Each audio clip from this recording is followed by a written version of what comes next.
Hey guys, it's Christy and welcome back to my channel. Thank you so much for joining me.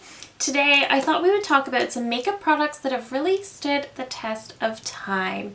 So before we get into it, I hope you'll consider subscribing to my channel before you leave. Give this video a thumbs up if you enjoy, and let's get into it. Okay guys, so what I had in mind for today's video was looking at some products that were released a few years ago initially, if not longer, and are they still relevant? Are they still talked about today? So let's just hop right into it. There are some categories I don't really have anything, and then some I have more than one. So the first product is a concealer that I don't actually have in my collection anymore because I finished it up, but that is the Nars Creamy Radiant Concealer. People have just loved this concealer for so long.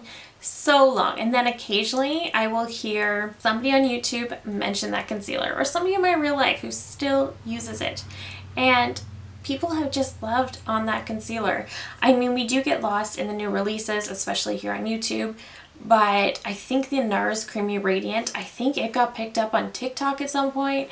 So that's one thing I've really been enjoying about TikTok, is sometimes they will go back and find, sometimes an older product will surface on TikTok, and all of a sudden we're all going nuts about a product that was released a long time ago, and so everybody's talking about it again. And that's one thing I really do like about TikTok. That concealer is just, everybody loves it. I don't think I've ever heard somebody say they don't like it. I like it quite a bit, actually. It's not my favorite concealer in the whole world, but it was always a comfortable, hydrating formula. It always looked really nice under my eyes. It was never too creasy. It never looked heavy or cakey. It was just a comfortable concealer. It wasn't anything special. It's not my one size concealer that we know I love to pieces, but it was a good one. But that is one that has been out for years now, and people just still go back to it. Next, we have a foundation that I don't know if it's talked about a ton, but I do hear it mentioned every once in a while, and that is the Anastasia Beverly Hills Luminous Foundation. This is just a good one. That's why. It is hydrating without being too hydrating. I think even if you had oily skin, you might like this. This is just a really nice, comfortable, medium coverage, lightweight foundation. This is a newer one to my collection, and I picked it up back during a Black Friday sale last year, and the reason I picked it up was because I still, on occasion, hear somebody mention this foundation. And so I picked it up, I tried it out, and I absolutely get why people are still talking about this. It is a very nice foundation, and I get it. Okay, let's talk about, I actually have two setting sprays, and I feel like you're either a fan of one or the other. And the first one is the MAC Fix Plus. This is not my first bottle of this. I have gone through several bottles of this. Setting spray, I just love this. This smells good. It smells so clean and fresh, but it also just gives your skin such a healthy radiance. It does set everything down. I'm not sure if it really helps elongate the wear of your makeup, but it really just kind of melts everything together, all of the powders, everything just right into the skin, so nothing looks heavy or cakey, and it just makes everything look so flawless. This is just such a good setting spray, and if you're not on Team MAC Fix Plus, you're probably on the Urban Decay All-Nighter train. Everybody either loves that one or this one, and this one is a good one. It will definitely elongate the wear of your makeup. It's not one I would recommend to use every single day, particularly if you have a drier skin type, because it does contain alcohol and it will definitely dry you out. However, if you want your makeup to be absolutely locked in, not going anywhere, this will do that. This one is good, and people still talk about this all the time. I do still have and love both of them. Obviously my MAC Fix Plus is pretty low again.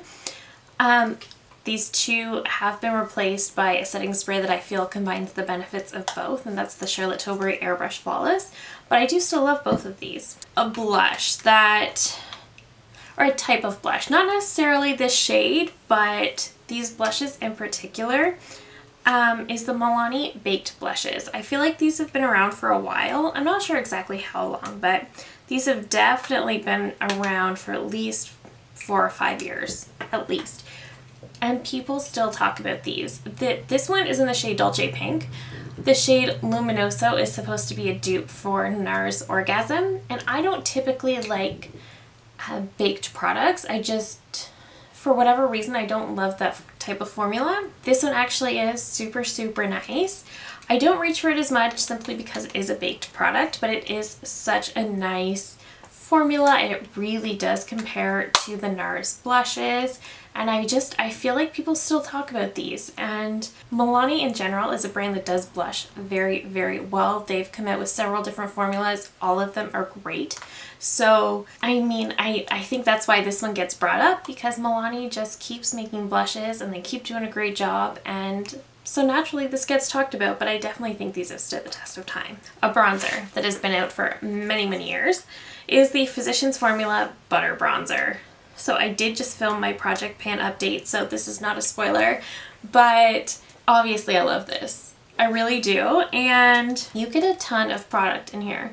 This is over 2 years old in my collection, which is why I'm trying to use it up this year. I'm pretty sure this bronzer has been out for quite a long time, and people still use it, people still rave about it, people still talk about it all the time. YouTube, personal life, I hear about this bronzer all the time. The reason I'm trying to use it up is because it is an older product to my collection, but I also have a butter bronzer and a face palette from Physicians Formula, so I do not need both.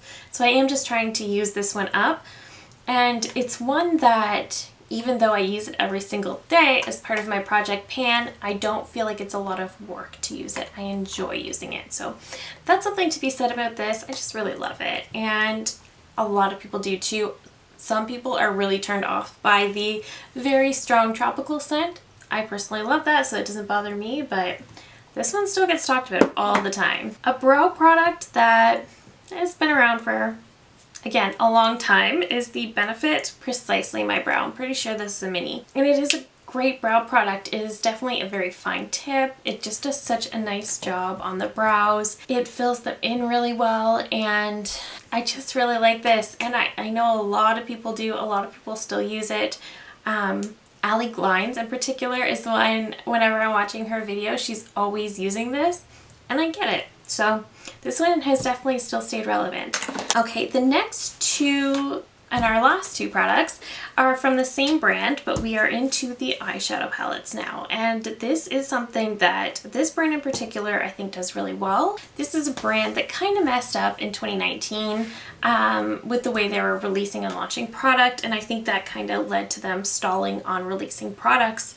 But we're going to talk about ABH and two palettes. The first one is Sultry. This one is not available anymore, unfortunately. I don't know why they didn't make this permanent. This was a palette that was ahead of its time. It's a cool tone palette, but it is so beautiful and easy to use. I think people really do still love this. I think we don't see it as much on YouTube because it was a limited edition palette, but this Color Story, if this was released today, I think people would still go nuts for it. And I think if she re-released it or made it a permanent, which I think she should do because people love this. So how about release it, make it permanent? Everybody who didn't get it before can get it now, or people can replace their old expired palettes. But I think it would sell so well. We definitely see a lot of cool tones these days. I don't know, I think this one is still very relevant.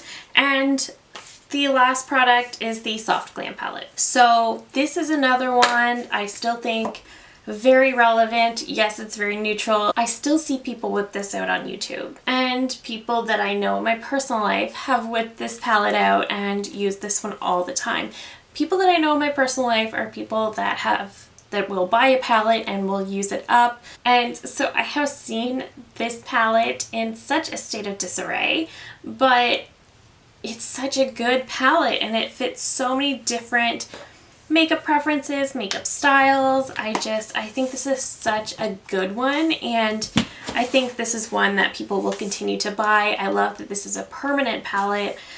She just needs to do the same for Sultry, and I think that will do wonders.